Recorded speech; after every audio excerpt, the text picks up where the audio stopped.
Você passou a vida tentando ser bom, educado, compreensivo, paciente. Achou que se fosse leal, o mundo seria justo.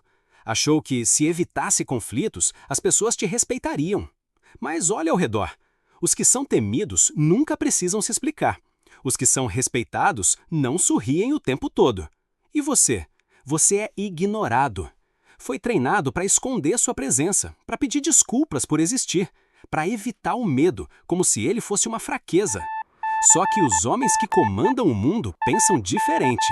Eles não rejeitam o medo, eles o moldam, eles o usam como instrumento de influência, como escudo e como arma. Maquiavel entendeu isso antes de qualquer outro, e por isso seus ensinamentos atravessaram séculos. Ele sabia que o medo não destrói, o medo organiza, o medo comanda. E se você não aprender a usá-lo, vai passar a vida inteira sendo controlado por quem aprendeu.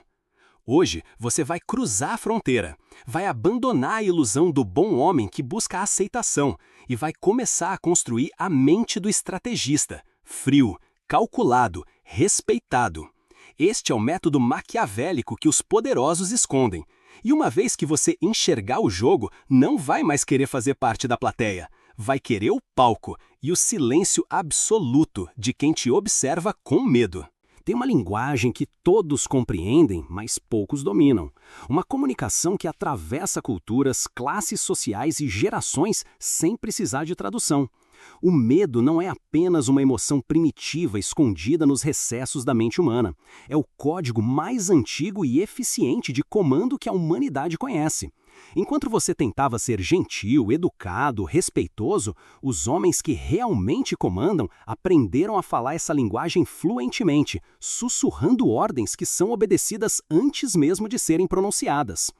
O medo não pede licença para entrar, eles simplesmente aparecem, como uma presença que se instala no ambiente, mudando a temperatura da sala, alterando o ritmo das respirações, fazendo com que as pessoas ajustem suas posturas sem perceber.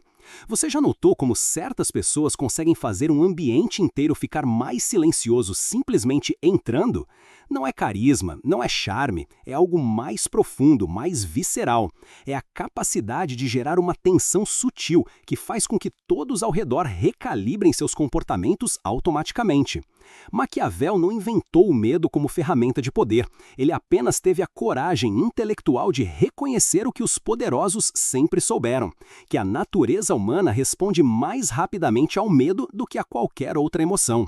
O amor pode ser fingido, a admiração pode ser forçada, a lealdade pode ser comprada, mas o medo é honesto. Ele revela quem realmente tem poder e quem apenas finge tê-lo.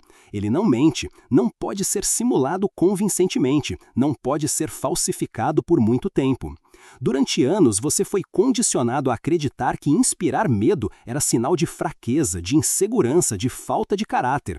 Te ensinaram que homens de verdade conquistam através da bondade, da gentileza, da generosidade. E você acreditou. Tentou ser o homem que sua mãe queria que você fosse, que sua professora dizia que era correto, que a sociedade aplaudia nas redes sociais. Resultado? Você se tornou invisível. Não porque não tinha qualidades, mas porque não tinha presença.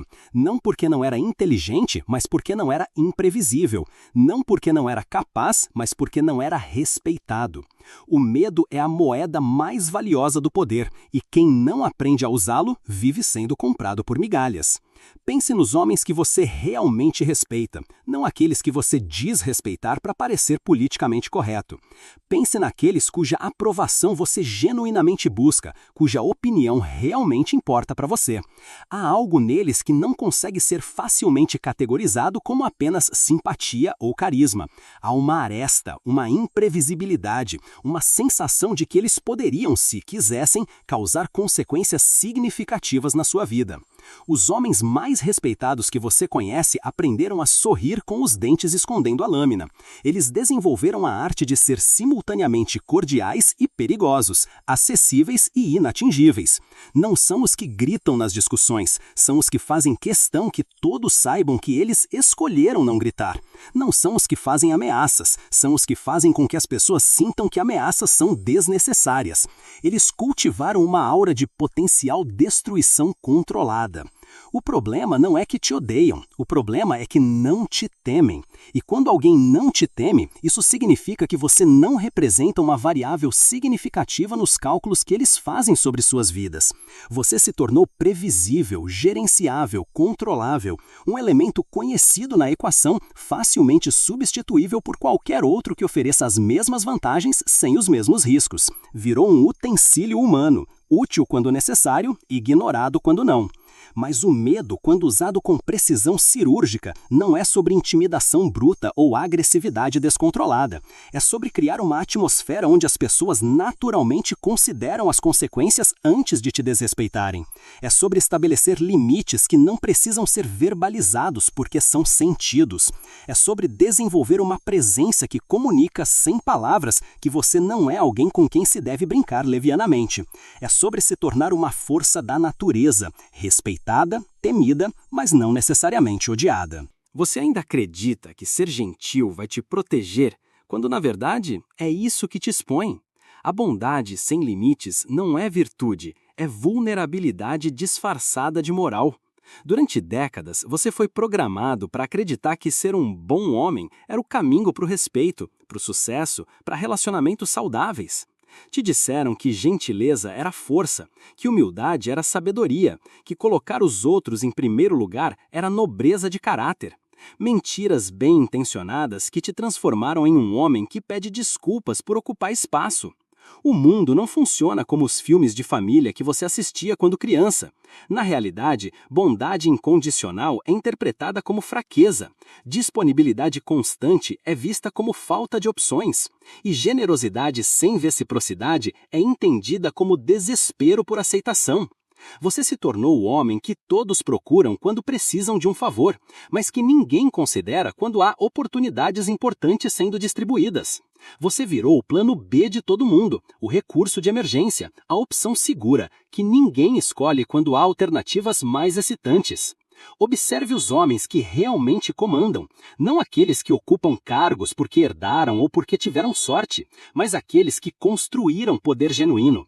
Eles não chegaram onde estão sendo eternamente compreensivos, eternamente disponíveis, eternamente gentis. Eles aprenderam a calibrar sua bondade, a dosá-la estrategicamente, a usar sua generosidade como ferramenta e não como identidade. Eles descobriram que ser bom é útil apenas quando você também consegue parecer perigoso. A bondade pura é uma estratégia falha porque não leva em consideração a natureza humana real. As pessoas não respeitam automaticamente quem é bom para elas. Elas respeitam quem tem a capacidade de ser ruim, mas escolhe não ser. A diferença é fundamental e muda completamente a dinâmica de qualquer relacionamento. Quando sua bondade vem de força, ela inspira gratidão e respeito. Quando vem de fraqueza, ela inspira aproveitamento e desprezo. É a diferença entre um presente e uma esmola. Pense em quantas vezes você foi gentil esperando reciprocidade e recebeu indiferença. Quantas vezes você foi generoso esperando reconhecimento e foi tratado como se sua generosidade fosse obrigação. Quantas vezes você foi compreensivo esperando que outros fossem com você, apenas para descobrir que sua compreensão era interpretada como permissão para te desrespeitarem ainda mais. Sua bondade se tornou uma fraqueza explorada sistematicamente por pessoas que aprenderam a identificar e se aproveitar de homens como você. Homens que buscam aprovação perdem autoridade, porque a autoridade real não pode ser concedida por outros, ela deve ser assumida e mantida. Quando você condiciona seu comportamento à aprovação alheia, você automaticamente se coloca em posição de subordinação. Você se torna um performer buscando aplausos, não um líder definindo direção. E performers podem ser substituídos a qualquer momento por outros mais talentosos, mais jovens, mais convenientes. Eles são entretenimento, não necessidade. Os que impõem presença com silêncio e firmeza são lembrados porque presença real não depende de performance. Ela é resultado de autenticidade calibrada com consciência estratégica. Esses homens aprenderam que respeito não é algo que você ganha sendo inofensivo, é algo que você conquista sendo formidável, mas controlado. Eles desenvolveram a capacidade de ser simultaneamente inspiradores, intimidantes, carinhosos e implacáveis. A sociedade te convenceu de que masculinidade tóxica era qualquer expressão de força, qualquer demonstração de limites, qualquer recusa em ser eternamente submisso aos caprichos alheios. Te fizeram acreditar que ser homem significava se desculpar por existir, diminuir sua presença para não intimidar ninguém, suprimir seus instintos para ser civilizado. O resultado foi uma geração de homens que se tornaram fantasmas de si mesmos, versões diluídas e inofensivas do que poderiam ter sido. Mas alguns homens começaram a perceber o jogo, começaram a entender que bondade estratégica é muito mais poderosa que bondade incondicional, que gentileza escolhida conscientemente tem muito mais impacto que gentileza oferecida desesperadamente, que ser respeitado exige que você seja simultaneamente alguém que pode ser um aliado valioso e um inimigo perigoso. Eles descobriram que o mundo não os respeitaria por serem bons, o mundo os respeitaria por serem capazes de não ser bons quando necessário. A verdade incômoda é que o mundo não precisa de mais homens bonzinhos. O mundo já está cheio deles, e a maioria vive vidas de desespero silencioso, sendo ignorados por mulheres, subestimados por outros homens e passados para trás em oportunidades profissionais. O mundo precisa de homens que tenham dominado a arte de ser bons quando convém e implacáveis quando necessário. Homens que oferecem bondade como um presente, não como uma súplica. Quem controla o medo dos outros não precisa levantar a voz. O verdadeiro poder não reside na capacidade de gritar mais alto, de ameaçar mais convincentemente ou de intimidar mais fisicamente. Esses são recursos de homens desesperados, táticas de última instância que revelam mais fraqueza do que força. O poder real está na habilidade de manipular a atmosfera ao seu redor de forma tão sutil que as pessoas ajustam seus comportamentos sem nem perceber que estão sendo influenciadas. É como ser um maestro invisível, conduzindo uma orquestra que não sabe que está sendo dirigida. O método maquiavélico não é sobre ser um tirano ou um sociopata. É sobre compreender as dinâmicas invisíveis que governam as interações humanas e aprender a navegar por elas com maestria absoluta. É sobre desenvolver uma inteligência emocional tão afiada que você consegue ler as motivações, medos e desejos das pessoas antes mesmo delas verbalizarem. É sobre se tornar um estrategista da psicologia humana, alguém que entende o software que roda por trás das personalidades aparentes. O estrategista verdadeiro observa tudo. Ele nota como as pessoas se posicionam quando ele entra em uma sala, percebe quem evita contato visual e quem o busca excessivamente. Identifica quem fala mais alto quando ele está presente e quem fica mais silencioso. Ele não apenas vê o que as pessoas dizem, ele decifra o que elas não dizem, o que elas gostariam de dizer e o que elas temem que ele possa dizer. Cada microexpressão, cada pausa, cada mudança de tom se torna informação valiosa. Essa observação constante não é paranoia, é preparação estratégica. Cada interação se torna uma fonte de dados sobre como as pessoas funcionam, quais são seus pontos de pressão, onde estão suas inseguranças, o que as motiva e o que as paralisa.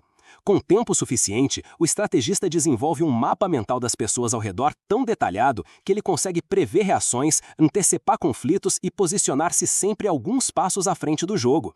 Ele se torna um jogador de xadrez enquanto outros ainda estão aprendendo as regras da dama.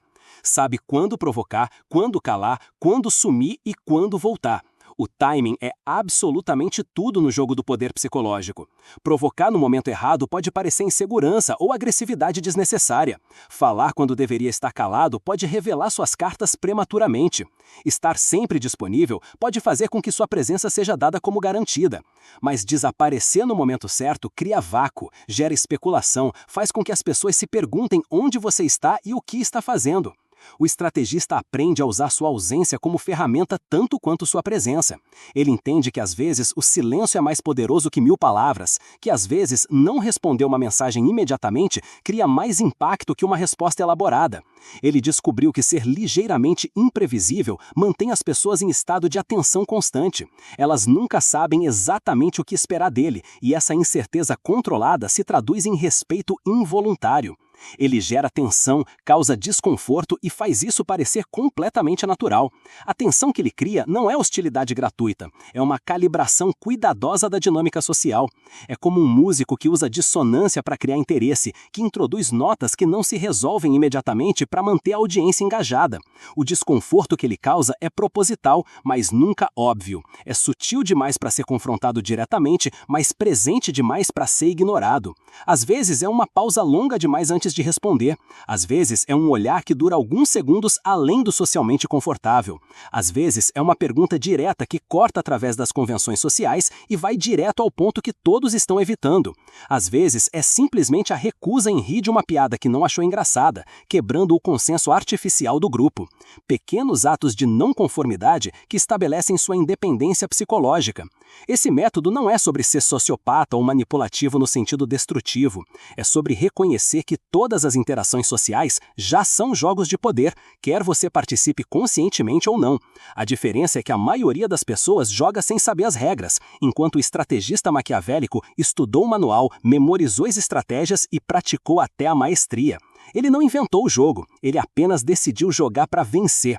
O controle que ele exerce é principalmente sobre si mesmo. Ele controla suas reações, suas emoções, suas revelações.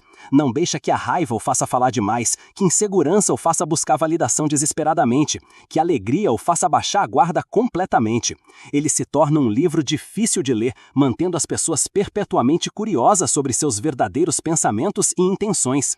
E curiosidade, quando bem manejada, se transforma em respeito. É melhor ser temido do que amado, se você não puder ser os dois. Esta não é uma frase cruel ou cínica. É uma observação fria sobre a natureza humana que Maquiavel teve a coragem intelectual de documentar há mais de 500 anos. Durante séculos, homens tentaram construir poder baseado exclusivamente no amor, na admiração, na gratidão. E durante séculos, esses homens descobriram da forma mais dolorosa possível que o amor é volátil, a admiração é condicional e a gratidão tem prazo de validade muito mais curto do que imaginavam. O amor que as pessoas sentem por você pode evaporar no momento em que você não conseguir mais atender às suas expectativas. A admiração pode se transformar em inveja quando você alcança sucesso demais, ou em desprezo quando você fracassa publicamente. A gratidão pode se tornar ressentimento quando as pessoas começam a se sentir em débito permanente com você, quando seus favores passados se transformam em lembretes constantes da dependência delas. Mas o medo é estável, previsível, duradouro. O medo não depende de humor, circunstâncias ou conveniência. Isso não significa que você deve ser odiado ou que deve causar sofrimento desnecessário às pessoas ao seu redor. Significa que você deve ser capaz de consequências significativas e que as pessoas devem estar plenamente conscientes dessa capacidade. Significa que seu amor, quando oferecido, deve ser percebido como uma escolha generosa de alguém poderoso, não como uma súplica desesperada de alguém fraco. A diferença entre caridade e mendicância não está no que é oferecido, mas em quem está oferecendo. Observe os relacionamentos mais duradouros e respeitosos que você conhece. Não apenas românticos, mas amizades verdadeiras, parcerias profissionais sólidas, dinâmicas familiares saudáveis. Em todos eles, há um equilíbrio delicado entre afeto genuíno e limites inquebráveis. As pessoas envolvidas se amam ou se respeitam profundamente, mas também sabem exatamente até onde podem ir antes de enfrentar consequências reais. Há carinho abundante, mas também há fronteiras bem definidas que ninguém ousa cruzar. Ser amado sem ser temido te coloca em posição de vulnerabilidade constante e exaustiva. Você se torna refém das mudanças de humor alheias, dos caprichos emocionais das pessoas, das circunstâncias externas que podem influenciar como os outros se sentem em relação a você a qualquer momento. Sua segurança emocional e estabilidade psicológica ficam dependentes de fatores completamente fora do seu controle, como um barco à deriva em mar tempestoso. Ser temido sem ser amado te coloca em posição de isolamento crescente e paranoia constante. Você constrói poder através da intimidação pura, mas esse poder é fundamentalmente frágil porque depende de sua capacidade contínua de representar uma ameaça credível.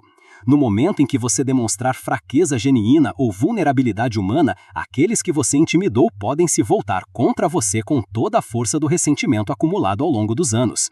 A combinação ideal e mais difícil de alcançar é ser simultaneamente amado e temido. Ser alguém cuja aprovação é genuinamente valorizada e cuja desaprovação é cuidadosamente evitada. Isso exige um nível de sofisticação emocional e estratégica que poucos homens se dão ao trabalho de desenvolver. Exige que você seja capaz de ser genuinamente carinhoso e generoso quando apropriado, mas também implacavelmente firme quando necessário. Pense nos líderes, professores, pais ou mentores que mais te marcaram ao longo da vida, positivamente ao longo da vida. Provavelmente eles conseguiam ser simultaneamente inspiradores e exigentes, apoiadores e desafiadores, compreensivos em momentos de dificuldade e inflexíveis em relação a princípios fundamentais. Você os amava pela forma como te tratavam quando você estava se esforçando genuinamente e os temia pela forma como reagiam quando não estava dando o seu melhor. O homem que domina essa dinâmica complexa aprende a modular sua energia de acordo com a situação e a pessoa. Com aqueles que respeitam seus limites naturalmente e demonstram reciprocidade consistente, ele é caloroso, generoso, presente, disponível. Com aqueles que testam seus limites continuamente ou tentam se aproveitar de sua boa vontade, ele se torna progressivamente mais frio, distante, consequente. Ele não é bipolar ou emocionalmente instável, ele é estratégico e consistente em seus princípios fundamentais. Esse homem entende que o medo que ele inspira não deve ser terror irracional ou pavor paralisante, mas sim uma forma refinada de respeito cuidadoso. As pessoas ao seu redor sabem intuitivamente que ele tem capacidade de ser um aliado extraordinário ou um oponente formidável, e essa consciência faz com que elas considerem cuidadosamente como interagem com ele.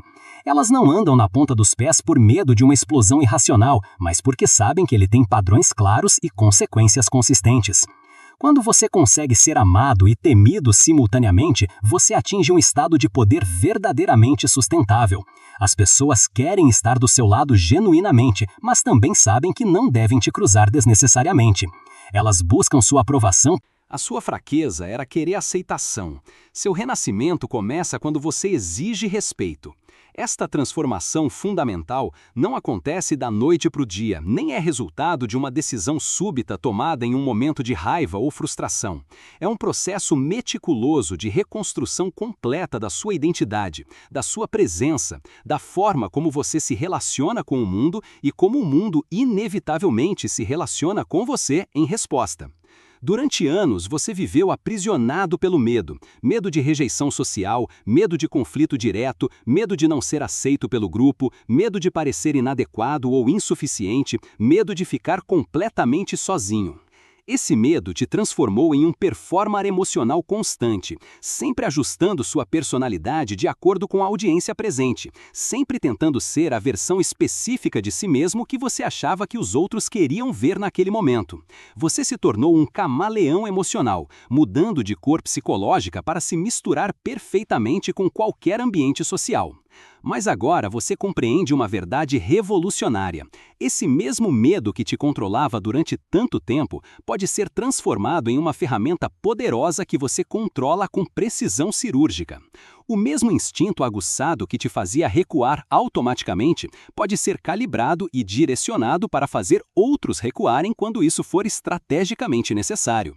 A mesma sensibilidade emocional que te fazia antecipar rejeição pode ser usada para antecipar e influenciar sutilmente as reações de outras pessoas. O homem que emerge desta transformação profunda não é cruel por natureza, sádico por prazer ou desnecessariamente agressivo por compensação. Ele é estratégico por escolha, consciente por disciplina, calibrado por sabedoria.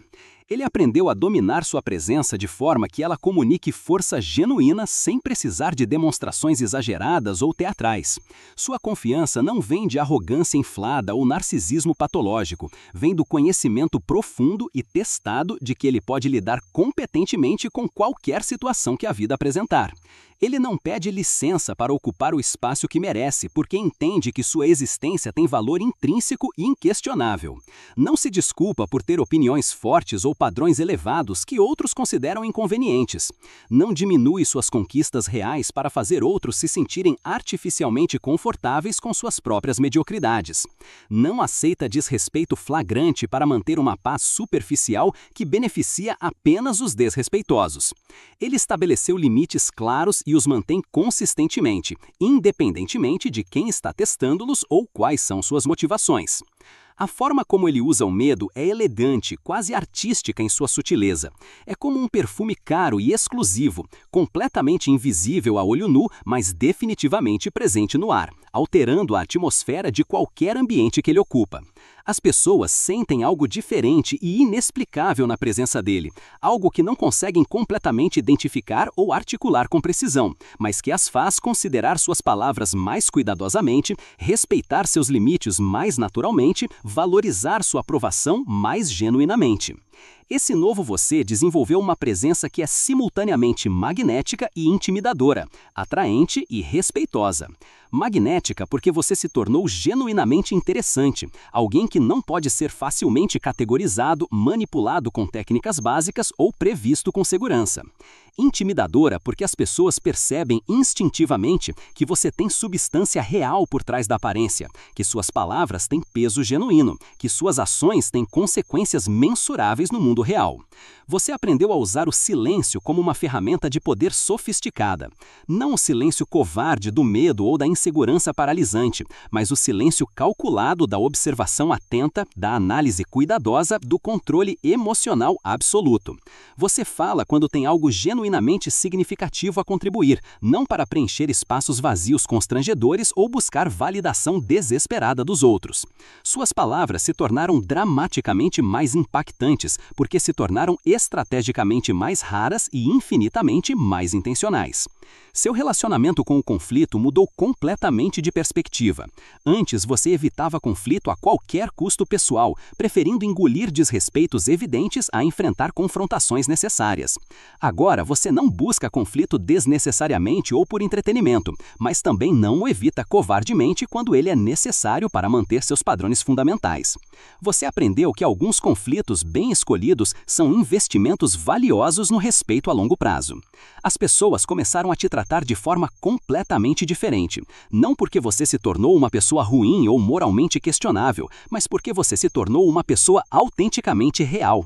Você parou de ser um personagem interpretando desesperadamente o papel que achava que os outros queriam ver e começou a ser autenticamente você mesmo, com todas as arestas naturais, complexidades interessantes e contradições humanas que isso inevitavelmente implica.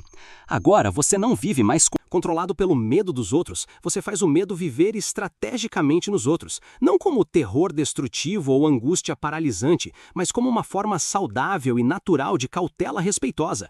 As pessoas ao seu redor sabem intuitivamente que você é alguém que deve ser levado completamente a sério, cujos limites devem ser respeitados sem questionamento, cuja aprovação deve ser conquistada genuinamente através de mérito real.